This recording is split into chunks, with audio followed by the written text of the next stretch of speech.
You can see it in a smile. You can see it in a flare. And the way she wears her hair. Spinning, spinning, twirling, twirling, curly, curly, curly. You can tell she's a princess. She doesn't need a crown. You can tell she's a princess. She'll turn the world around.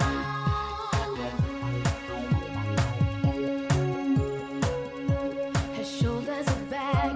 Nah, nah, nah. You'll never see her slack. No, no, no. And even if she falls, nah, nah, nah, she'll laugh and stand up tall. Yeah, yeah, yeah. You can tell she's a princess. Yeah, yeah. She doesn't need a crown. You can tell she's a princess. Yeah, yeah. She'll turn the world around.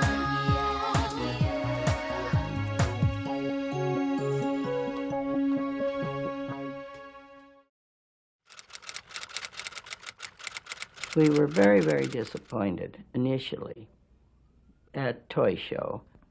Half of our customers didn't want to buy the thing. And so I was telling Ruth, see, I told you, you know. But as soon as it got on the counter, I was wrong, she was right.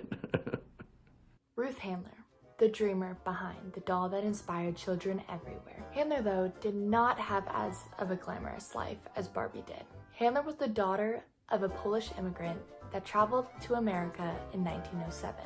Handler's father was a blacksmith at the time, so him and his family were sent to Denver, Colorado, one of the nation's centers for railroad industry. Her father had a dream, much like many of those who traveled to America. He wanted to change his life for himself and for his family. Growing up, Ruth was raised by her eldest sister, Sarah, and her husband. She was a tough little girl, a go-getter, you could say. She would run around, play with the boys, and defy all rules that were set for her. It wasn't until she was 16 years old when she met Elliot, her future husband, the love of her life, and her partner. Together, they challenged each other's ideas and created a dream of their own. I had observed my daughter Barbara playing with her friends on the floor by the hour. They would play with adult paper dolls. I tried to convince Elliot that we could make a three-dimensional doll and create such play patterns. And he said it'd be impossible for us to do. She thought it was a good idea, and I didn't think it was a great idea because Ideal Toy at that time had a line of small dolls, and they were dressed up, but they were kind of 12-year-old dolls, you know, that kind of a doll. And they had a long run, but it was dying out, and it just wasn't very successful. And I looked at that, and I said, why would we be coming in at this time when that type of product is not doing well? Elliot was right initially. The doll didn't create as much buzz as Ruth thought. But much to their dismay, it rocket launched a new wave of toys. Before Barbie, the only dolls on the market were ones that needed to be nurtured and cared for. It continued the bubble, showing girls that this is their only path, this is the only thing that they can be. Introducing Barbie gave girls options, gave them the idea that they could be anything they wanted to be. The 1950s were definitely an age where women were viewed to stay in the kitchen, take care of the kids, cook, clean, etc. So the only dolls on the market were ones that represented this. Now, here comes Barbie with a career, a job, a house, a car, anything you could think of. She embodied what the American dream was at the time. But times have changed. I went out and asked children and adults their opinion about Barbie and its message. This push that there's something greater, a better life for yourself. The American dream has so many definitions, and I wanted to know, did Barbie influence kids of at least one of them? I thought it was the bomb, let me tell you. Look a certain way, get the guy, be successful. I guess in looking back, I would say that especially for that era, it just seemed like Barbie was a lifestyle message. Like you had to have all these great things. You had to have a big house, a horse, all these things that you might want. She's beautiful. I always wanted long legs like Barbie. Wanted to have a a man like Ken possibly in my life, that, you know, she had everything you could possibly think of for a woman too as well. But I didn't really think much more of Barbie than someone that had a lot of things and was beautiful. My opinion of this is not as strong as maybe other women. I don't know if she's a good representation. She was a doll I played with, a doll that I possibly wanted to look like. Not Emily. I didn't think too much about Barbie, and the fact that I wanted to be like her. I just liked playing with her. I do know that Barbie has evolved since I played with her, but it's not a doll that I thought would be influential on children. Kind of didn't take Barbie that seriously though, and I mean, when you looked at her, she didn't look like a normal person, which I think was kind of interesting. And obviously Barbie doesn't look like me. She's blonde and blue eyes, and that's very different, very tall. I'm super short. So it wasn't like I was looking at her as something that represented me. I'd say I kind of look at Barbie now and think of it as kind of a negative thing. Like, it was always, you know, Barbie and Ken and the friend. Barbie was always like the center of attention, and that kind of seems unfair, I guess.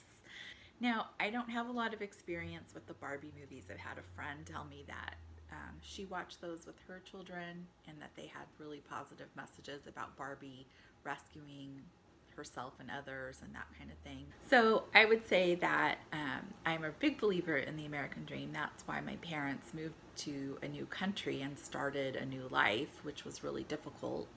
And to me, the American dream means having your children be more successful than you are, having them, pursue the education and career that they're interested in, and, having those dreams become a reality, being able to be self-sufficient and successful, I guess. And I think that, part of the message that Barbie sent, especially the messages I'm more familiar with from the 70s and 80s, was probably very apropos for those times, which was really like success measured in things and in what you could gather. I think the American dream has shifted somewhat to embody other things. Obviously, that's still a part of it, but I feel like with the changing times that people aren't as focused as much on things as they once were. Of course, there's still people that are, but it just feels like there's so much history with Barbie that it's a little bit hard to change it now.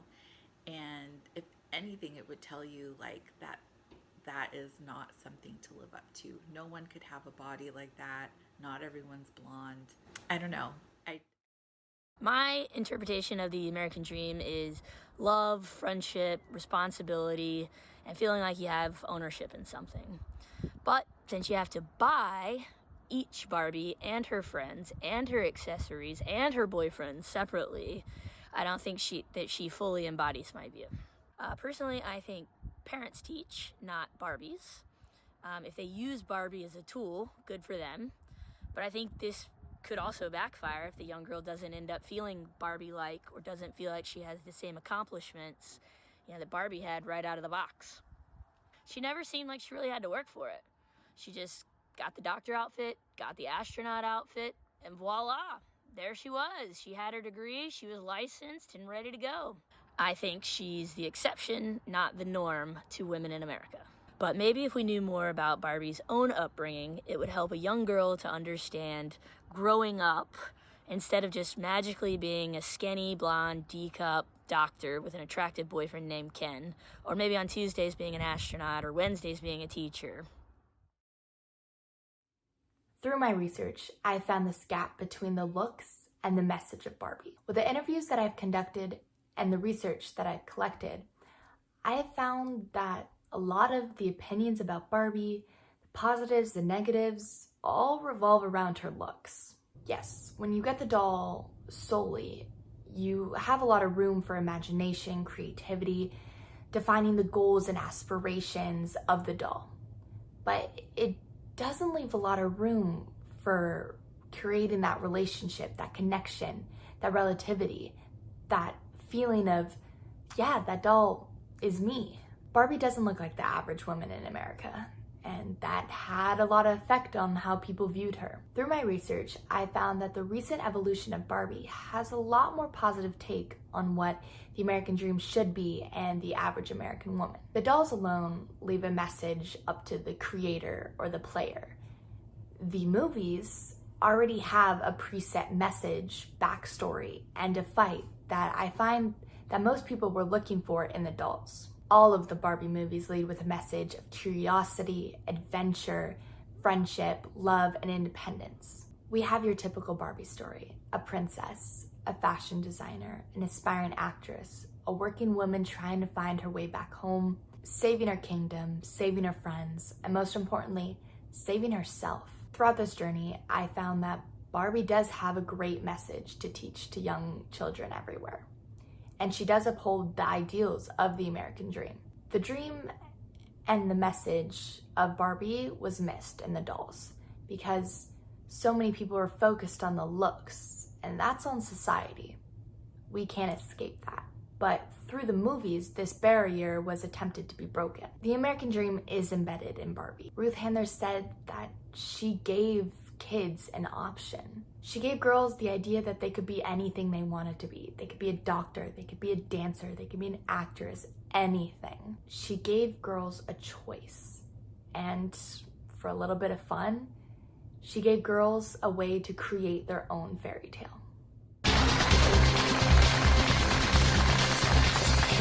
Thank you, thank you! Tonight, Millicent's presents a very special line that celebrates staying true to your passion. We call it a fashion fairy tale!